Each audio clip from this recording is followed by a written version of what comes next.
Welcome to the deep dive. Today, we're plunging into something pretty universal, fatigue. But maybe not in the way you think. We're not just talking about feeling a bit sleepy. Our sources, drawing from leading health institutions, show fatigue as this really persistent, complex state. It can seriously impact, well, everything. So, our mission today, to unpack what fatigue really means, dig into some surprising causes, and, importantly, give you some solid, evidence-based ways to get your energy back. Exactly. And, understanding the why behind that constant exhaustion, that's absolutely crucial because that's the only way you can actually start restoring energy and honestly protect your long-term health. Our research really hammers this home. It's about tuning in to what your body's saying beyond just, I'm tired. Okay, let's unpack that right away then. When we say fatigue, yeah, most people think, oh, I'm tired. But the sources define it as something much deeper than just needing a nap after a long day, right? Yeah. What's the difference? That's right. Fatigue isn't just tiredness. It's this persistent lack of energy, both physical and mental. Physically, you might feel this ongoing weakness, like you have no energy even if you slept okay. Or maybe you get tired doing simple routine things much faster than usual. Muscle aches can be part of it, general weakness, sometimes headaches or feeling dizzy. And then there's that really frustrating one, unrefreshing sleep. Waking up feeling just as tired as when you went to bed. Ugh, that unrefreshing sleep. I think a lot of people know that feeling. But does fatigue show up differently, like mentally versus physically?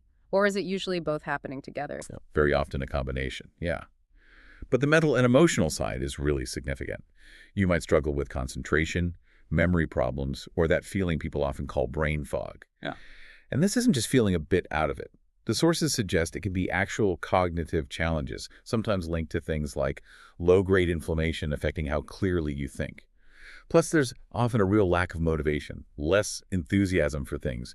You might find yourself more irritable, experiencing mood swings, or just feeling kind of bored or down. It really hits you on multiple levels. Okay, so it's pervasive. When does this feeling cross the line? When should you think, okay, this isn't normal, I need to see a doctor? What are the red flags? That's a really important question. The key is persistence and impact.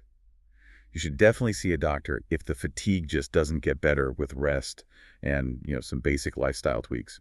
It's a major red flag if it gets bad enough that it's seriously affecting your daily life, your job, your relationships, things you enjoy. And absolutely seek medical help right away if the fatigue comes with other worrying symptoms. Things like an unexplained fever, losing weight without trying, or swollen lymph nodes. Those could signal something more serious needs checking out. Right. Which brings us to the big question. What's actually causing this level of exhaustion?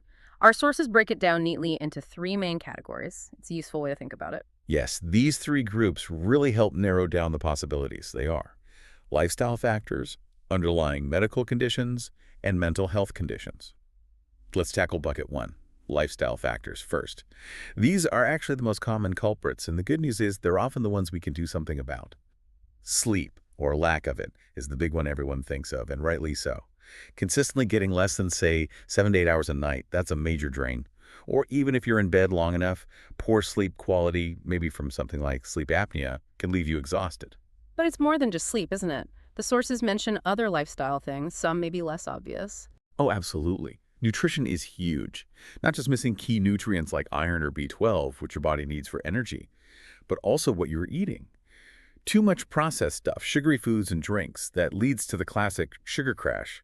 You get that quick energy spike, but then your blood sugar plummets, and boom, you feel wiped out. And exercise, it's a bit tricky.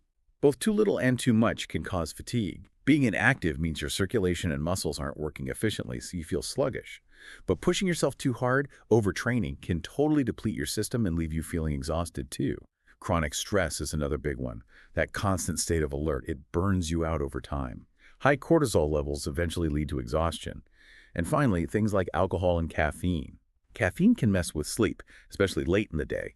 Alcohol might make you drowsy, but it acts as a depressant and really tanks the quality of your sleep. Okay, so beyond those daily habits, sometimes the cause is deeper. That's where the next category comes in. Exactly.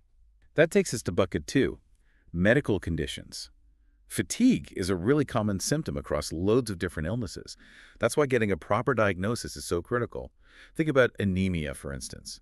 Low iron means less oxygen getting to your cells. Result, tiredness.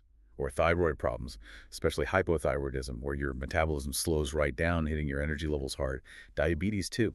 If your blood sugar is unstable, too high or too low, your cells aren't getting the fuel they need properly. And the heart's role, that seems crucial for energy delivery. Definitely. Heart disease can mean your heart isn't pumping efficiently. Your body just doesn't get enough oxygen and nutrients, so you feel tired very easily, even with light activity. Then there's chronic fatigue syndrome, CFS or ME. That's a really complex one. It involves severe, long-lasting fatigue that often gets much worse after any kind of exertion, and finding a clear medical cause can be tough. Infections are another cause. Acute ones like the flu obviously wipe you out, but chronic ones too, including things like long COVID, where fatigue can linger for months. Autoimmune diseases like rheumatoid arthritis or lupus cause chronic inflammation, which is incredibly draining on the body's resources. And even cancer itself, plus its treatments, very commonly cause significant fatigue. Wow, okay. So lifestyle, medical. What's the third major piece of this puzzle according to the sources? That would be bucket 3, mental health conditions. The link here is very strong. Depression is probably the most common psychological cause. It's not just sadness. It often comes with this profound lack of energy, a feeling of being physically weighed down. Anxiety disorders, too. That constant state of worry, the mental effort it takes to manage anxiety. It's exhausting, physically and mentally. It just chips away at your energy reserves over time. Right. So knowing all these potential causes, what can we actually do about it? How do we fight back and restore that energy? Well, the main approach, as the sources stress, is targeting the underlying cause. Often the starting point is lifestyle and behavioral adjustments. Sleep hygiene is fundamental. That means consistent bedtimes and wake times, making your bedroom dark, quiet, cool, Yeah. optimized for sleep. And ditching screens before bed really helps. Then focusing on nutritious food. A balanced diet is key. The sources talk about whole grains, brown rice, quinoa, whole wheat bread for steady energy release, plus quality protein fish, chicken, eggs, tofu for repair and feeling satisfied, and lots of leafy greens, fresh fruits. And exercise comes up again here too, right? Even though it seems counterintuitive when you feel so drained. It does, and it's so important. It might feel like the absolute last thing you want to do, but regular exercise is crucial. You don't have to run a marathon. Start light, maybe just walking. Gradually increase it. Exercise actually boosts your energy long term. Better circulation, stronger heart, mood lift, it all helps fight fatigue. And managing stress, of course. Finding what works for you could be meditation, yoga, music, talking to friends, spending time outdoors, anything that helps you unwind. But what if you try those things and they help a bit, but it's not enough? Or if the cause is clearly one of those deeper medical or mental health issues? Right, in those situations, you need to look at medical treatment. First step is always managing any underlying disease effectively. If it's diabetes or anemia or a thyroid issue causing the fatigue, getting that condition under control is paramount. That often makes a huge difference to energy levels. Doctors might also prescribe specific things like vitamin supplements if tests show a deficiency, or medication targeted at the illness causing the fatigue. And really importantly, if it's depression or anxiety driving the fatigue, seeing a mental health professional, a psychiatrist or psychologist for therapy, maybe medication, that's essential for recovery. We've covered broad strategies, but let's zoom in on food for a moment. It's something we engage with daily, and the sources had some specific advice about using it as fuel. Yes, absolutely. Food is fuel, and the type of fuel matters hugely for energy. So, foods to focus on. Complex carbs, like we said, brown rice, whole wheat, quinoa, they give you that steady energy, avoiding the spikes and crashes.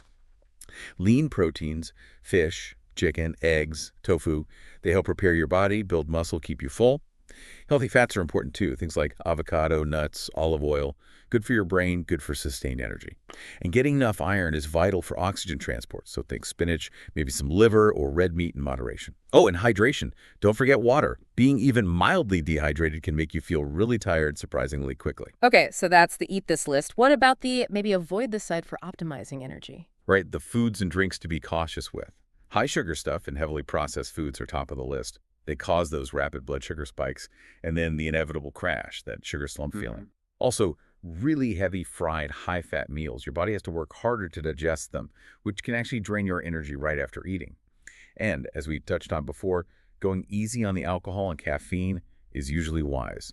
Too much caffeine disrupts sleep, and alcohol, well, it just wrecks sleep quality, contributing to that overall fatigue cycle. Okay, so wrapping up this deep dive, the big takeaway seems to be fatigue isn't just being tired, it's complex. It has roots in everything from our daily habits to potentially serious medical or mental health stuff.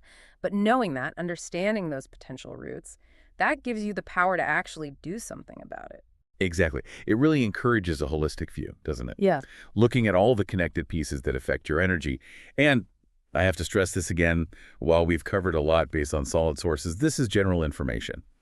Always, always talk to your doctor or healthcare professional to get a proper diagnosis and a plan tailored specifically for you. This isn't a substitute for their advice. Absolutely. So, thinking about everything we've discussed, maybe reflect on this. What new insight did you gain about your own body's signals today? How might understanding these connections, these surprising links, maybe empower you to listen to your body differently and pursue wellness in a, well, perhaps a more tuned in way?